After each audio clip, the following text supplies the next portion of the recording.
Will the history of astronomy be divided between before Webb and after Webb? Yes, I believe it will. So something real is happening, but we can't tell yet if it's a mistake in our observations, a mistake in our interpretation, or just something nature is surprising us with, such as a new kind of dark matter, a new kind of dark energy, or something else that would be really exciting to discover.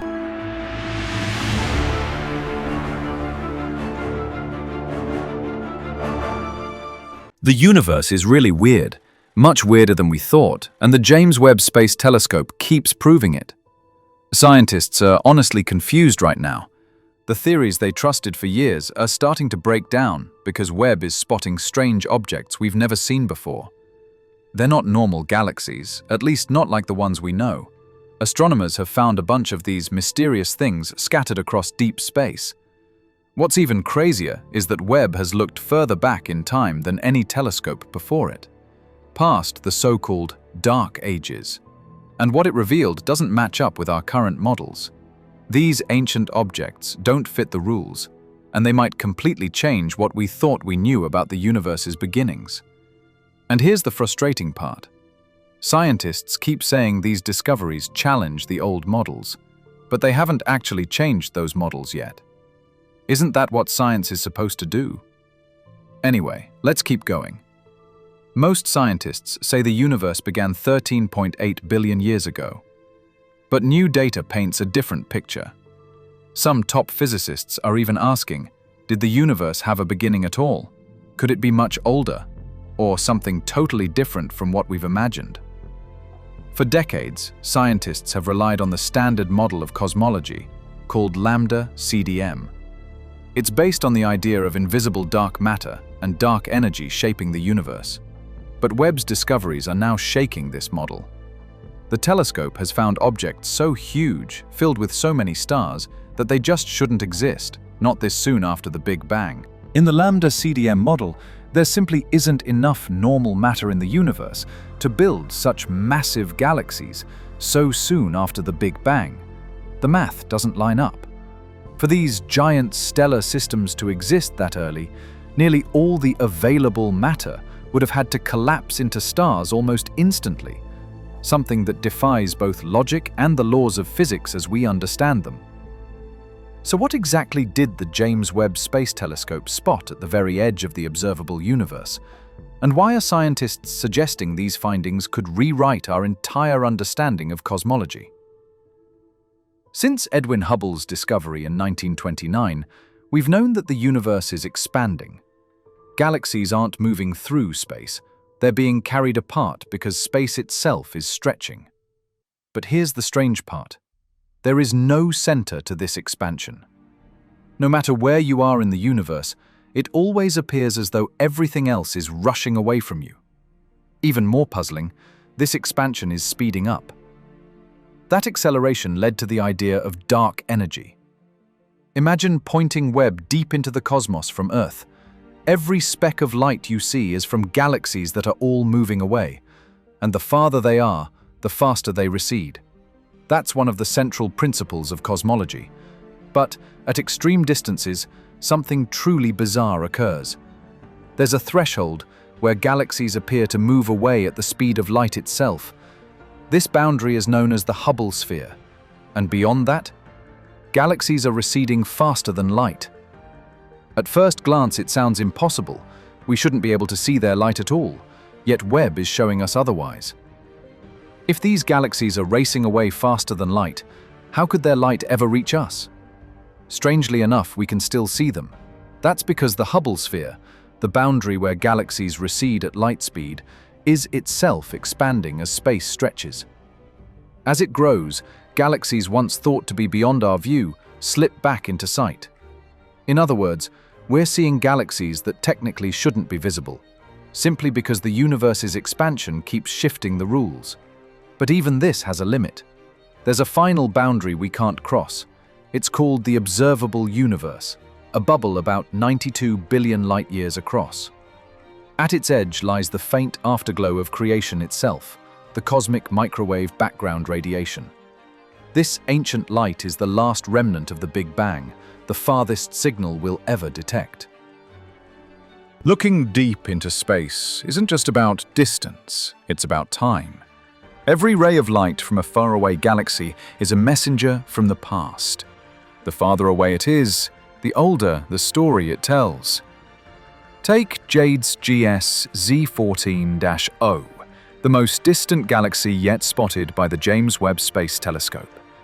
What we see isn't the galaxy as it is today, but as it looked when the universe was only 290 million years old. It's like gazing at a baby photo of a galaxy that has long since grown up and moved beyond our cosmic reach.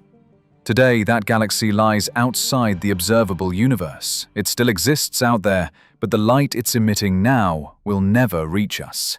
The expansion of space is carrying it away too quickly. Whether it merged, evolved, or vanished, its current state is hidden from us forever. And here's the mind-bending part. The observable universe is not the whole universe.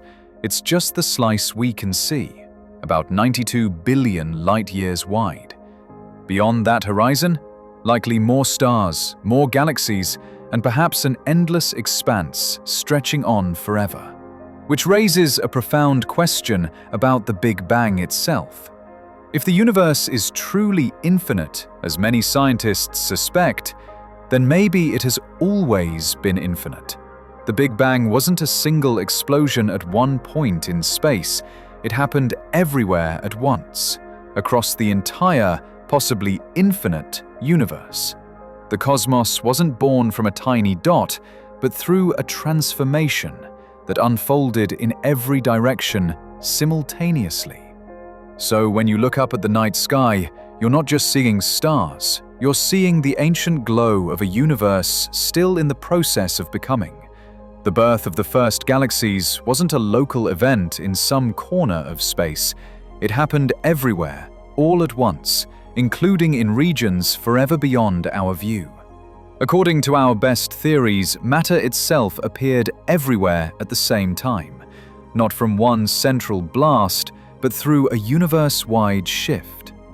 The faint cosmic microwave background radiation we detect today, the soft glow that fills the sky in every direction, is the lingering echo of that moment, the first light from the first matter. But the James Webb Space Telescope is now complicating that story. Webb was supposed to spot the universe's very first stars and galaxies, small, dim, and primitive structures, sitting right at the edge of the observable cosmos. Instead, it found something far stranger, brilliant, powerful galaxies that don't behave like the early, fragile ones we expected. And it's not just a few outliers. Webb is seeing them everywhere it looks in those distant, ancient regions of space. Each new study adds to the puzzle rather than solving it. One paper published in the Astrophysical Journal reported 87 galaxies that may have existed only 200 to 400 million years after the Big Bang. That's shockingly early and far too bright.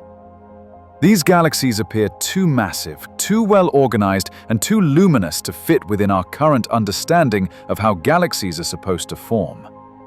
So what are we really looking at? Galaxies in fast forward? Some entirely new kind of structure? Or proof that our story about the universe's beginnings is missing key chapters? According to the standard models, creating so many galaxies so soon after the Big Bang should have been virtually impossible.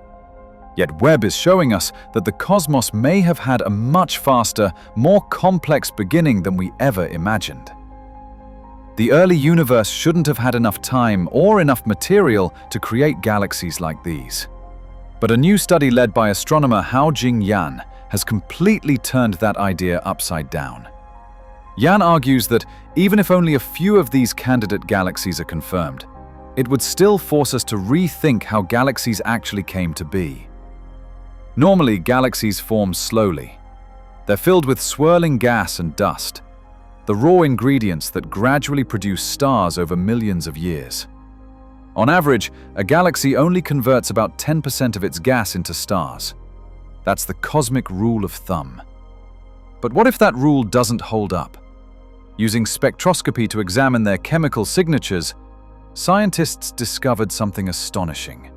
These galaxies had already burned through nearly all of their gas, transforming it into stars at lightning speed. In other words, they did the impossible. They converted 100% of their raw material into stars, leaving behind no dust, no gas, nothing but blazing stellar light. And here's the shocking part. By everything we know, this shouldn't be possible. Galaxies aren't supposed to use up all their material, especially not this early in the universe. Current cosmological models say galaxies take billions of years to grow, gradually turning just a fraction of their atoms into stars. Yet these objects are ancient, formed almost instantly, and they look nothing like what our models predicted. Some scientists are even suggesting they might not be galaxies at all. Maybe they're something entirely new. And here's the wildest twist. If they are galaxies, then our Big Bang model could be fundamentally wrong. That's not exaggeration. These objects simply shouldn't exist this early in cosmic history. And yet, there they are. So what exactly are we looking at? No one really knows. Are they ancient mega-galaxies, star factories from a forgotten era, or something beyond our imagination? Let us know what you think these mysterious objects could be. And if your mind is as blown as ours, make sure to hit that like button and subscribe.